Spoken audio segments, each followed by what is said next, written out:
الحقيقة الفترة اللي فاتت وبحكم الشغل أنا بتابع برامج كتير جدا، بتابع فيديوهات، بتابع دكاترة أفاضل بيتكلموا، وبتابع برضو للأسف ناس كتير بتتكلم من منطلق تجربتها الشخصية، أيا كان بقى وظيفته حاليا، أيا كان هو غير كاريره بقى بيشتغل في مجال الإرشاد الأسري، أيا كان المسمى اللي هو بيتكلم من المنطلق.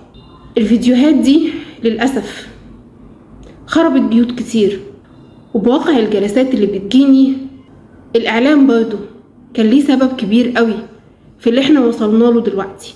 فاضل على رمضان، كل سنة وحضراتكم بألف خير، تقريبا شهرين أو أكتر حاجة بسيطة، وكل اللي أنا بترجاه إن المسلسلات اللي بتتعمل في رمضان واللي مفيش ديانة سماوية ترضى بيها، كفاية موضوعات عن الخيانة والغدر، كفاية موضوعات عن البلطجة، كفاية ولادنا يشوفوا ان الدم شيء عادي، وان هو مش هياخد حقه الا لو كان لابس لبس غريب وحالق حلقة غريبة ومعاه اي آلة من السلاح الابيض.